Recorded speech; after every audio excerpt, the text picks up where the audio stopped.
දේශපාලන විද්‍යාව. අද කතා කරන්න යන්නේ සමාජය කියන මාතෘකාව. සමාජය දේශපාලන විද්‍යාව විෂයේ සමාජය. මුගක් කට්ටිය මේ දේශපාලන විද්‍යාව විෂයේ ස්වභාවය සම්බන්ධයෙන් විවිධ මත ප්‍රකාශ කරනවා. ඒ මත සමහර ඒවා වැරදි, සමහර ඒවා ගානට එනවා. නමුත් 100%ක් සාර්ථක නැහැ. සමහර කට්ටිය කියනවා මේ දේශපාලන විද්‍යාව විෂය ග්‍රීක යුගයේ ඉඳලා ආරම්භ වුණා. එයාලගේ මේ න්‍යායාචාර්ය කවුද? ප්ලේටෝ. ඒ න්‍යාය නිකන් ඒ අර ග්‍රීක දාර්ශනික හා චිත්තාවලියන්ගේ ඔය සමන්විත ඒ දේවල් වැරදි. සම්පූර්ණම වැරදි. පෘථිවිය ආරම්භයක සමග මිනිසා දේශපාලන ජීවන චර්යාවට හුරු වෙනවා. හොඳට අහගන්න. දන්නේ නැති දේවල් අහගන්න. මමත් එහෙම තමයි. රටේ මහරජතුමා වශයෙන් මමත් කරන්නේ මේ දන්නේ නැති දේවල් ඉගෙන ගන්නවා.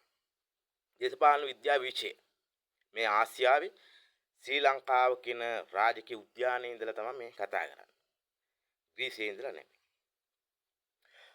මිනිසා ජීවයේ ආරම්භය සමග දේශපාලන ජීවන චර්යාවට හුරු වෙනවා. දේශපාලන විද්‍යාව විෂය මොන වගේ විෂයක්ද? දේශපාලන විද්‍යාව විෂය ඇවිදිලා බලය කියන එක අධ්‍යයනය කරන විෂයක්. දීර්ඝ කාලයක පෘථිවිය ආරම්භය සමගම මිනිසා සහ ස්වභාවයේ දේශපාලන චර්යා ධර්ම වලින් තමයි සමන්විත වෙන්නේ. ඒ බලය කියන දෙයක් අධ්‍යයනය කරන සමහර කට්ටිය කියනවා මේ දේශපාලන විද්‍යාව විෂය සමාජ විද්‍යාව විෂයක් කියලා. වැරදි. ඒකත් වැරදි. දේශපාලන විද්‍යාව විෂය කොහොමද සමාජ විද්‍යාව විෂයක් වෙන්නේ? සමාජ විද්‍යාව විෂයක් වෙන සමාජය ගැන අධ්‍යයනය කරන්නට ඕන. දේශපාලන විද්‍යාව විෂය ඇවිල්ලා බලය කියන එක අධ්‍යයනය කරන දෙයක්. එහෙනම් බලය කියන අධ්‍යයනය කරන විෂය තුල කොහොමද සමාජයක් අන්තර්ගත වෙන්නේ? ගැටලුවක්. ඒ නිසා වැරදි දේවල් ඉගෙන ගන්න. පාර නීතිය කියලා එක එකන අදහස් ක්‍රියාත්මක කරන්නේ. අන්න ඒකේ අනිත් එක තමයි මේ විද්‍යාව විෂයට කරලා තියෙන්නේ. ලෝකේ වම දැක්ක විද්‍යා විෂයන් අතර තියෙන දේශපාලන විද්‍යාව කියන විෂය බලය කියන එක අධ්‍යයනය කරන විෂයක්. එතනින් අනතුරු අනිත්කුත් විෂයන් වල බලය කියන දේවල් අධ්‍යයනය කරන්නේ නැහැ. ඒක නිසා දේශපාලන විද්‍යාව සමාජ විද්‍යාවක් විෂයක් නෙමෙයි. එය පූර්ණ බලය කියන එක අධ්‍යයනය කරන්න යන්නේ. දැන් ඒ සම්බන්ධයෙන් සරලව මම පැහැදිලි කරලා දෙන්නම්. මොකක්ද මේ බලය කියලා කියන්නේ? බලය කියලා කියන්නේ සත්වයාට සහ ස්වභාවයට සහ සත්ව ජීවයේ පැවැත්මට අවශ්‍ය කරන ජීවත් වීම සඳහා අවශ්‍ය කරන ශක්ති පදාර්ථයන් මූලිකකටගත් ශක්ති ප්‍රභවයන් වලට කියනවා බලය කියලා. විදුලි බලයක් තමයි. සරලව ගත්තත් කොහොමද ස්වභාවික ශක්ති ප්‍රභවයන් නිර්මාණය වෙලා තියෙන්නේ?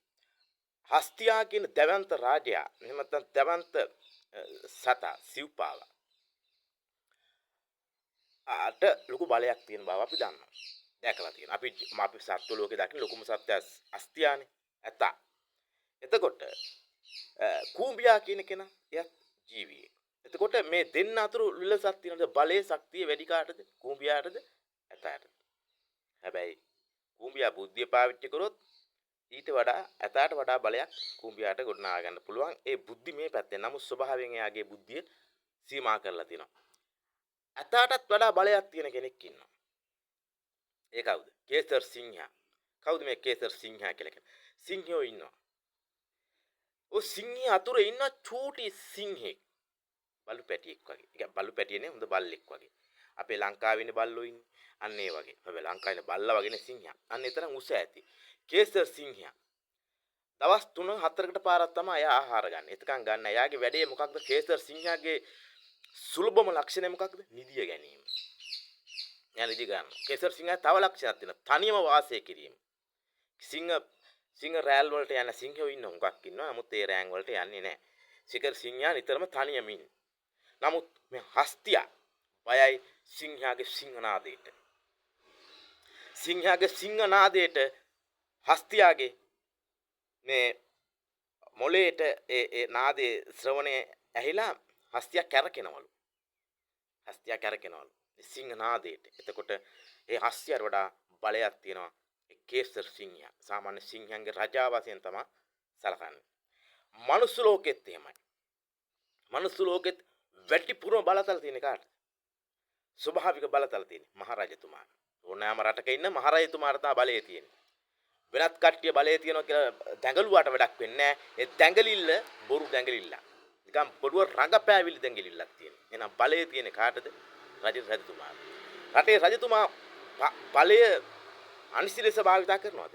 නැහැ. එහෙනම් කේසර් සිංහයාත් කිසි දවසක තමන්ගේ සන්තක බලය අනිසි ලෙස භාවිතා කරන්නේ. ඇත්තු ඉන්න පළියට මේ ඇත්තු එයාට බය පළියට මේ ඇත්තු එයා කෑකෝ ගහන මොළ පළියට එයා එහෙම කරන්න යන්නේ නැහැ. එයා කෑකෝ ගහන්නෙත් නැති කේසර් සිංහයා නාද කරන්න යන්නේ නැහැ. ඇයි ඒ? කේසර් සිංහයා බයයි හස්තීන්ගේ මේ මොළ මේ සෞත්තුවේ කියලා කියන්නේ හස්ති කැරකිලා වැටේ කියලා කේසර් සිංහයා නාද කරන්නේ නැහැ. හැබැයි නාද කරන වෙලාවකුත් වෙනවා. ඒකේ ඒ සත්තු කොහෙවත් නැති ස්ථානයක් ගිහිල්ලා බල්ලා තමයි එයා නාද කරන්නේ. ඒක තමයි ජීවයේ පැවැත්ම. ඒක තමයි ස්වභාවික தත්ත්වය. ඒක නිසා දේශපාලන විද්‍යාව විෂය කුමන විද්‍යාව විෂයක්ද කිව්වොත් ඒක බලය සම්බන්ධයෙන් අධ්‍යයනය කරන විෂයක්. මිසක් මේ ග්‍රීක යුගයේවත් අර යුගයේවත් එහෙම යුග ඉන්නේ නැහැ මේ දේශපාලන විද්‍යාව විෂයට. මානව ජීවයේ ආරම්භය සමගම දේශපාලන විද්‍යාව විෂය මිනිසා හා සත්‍යය හුරු වුණා ස්වභාව ධර්මයෙන්. අන්න එච්චරයි. එහෙම නැතුව මේ ඔය කියන ග්‍රීක යුගයක ආරම්භයක් නැහැ. බොරු ඉගෙන ගන්නත් එපා. බොරු ඉගෙනගෙන නිකන් රැවටෙන්නත් එපා. නිකන් සවුත් වෙන්නත් එපා. මේ ශ්‍රී ලංකාවේ වර්තමාන මහරත්මා දේශපාලන විද්‍යාව උගන්වන්නේ පෘථුවිය ආරම්භය කවදාද? එදන් සිට මිනිසා දේශපාලන චර්යා ධර්ම වලට හුරු වෙනවා. ඉතින් බොරු උගන්වන්නත් එපා, බොරු ඉගෙන ගන්නත් එපා. මම හැමෝටම ශ්‍රී ලංකාවේ සියලු ජනතාවට කියන්නේ. දේශපාලන විද්‍යාව අලුත් වෙන විෂයක් නෑ. වැරදි. මිනිස්සුන්ගේ අදහස් චර්යා ධර්ම ඒවා අලුත් වෙන්න පුළුවන්. නමුත් දේශපාලන විද්‍යාව විෂය බලය කියන අධ්‍යයන කෙන විෂයන් තුල ඒ බලාත්මක කරුණු මිසක් ඒ බලාත්මක කරුණු එදත් තිබ්බ අදත් තියෙනවා හෙටත් තියෙනවා.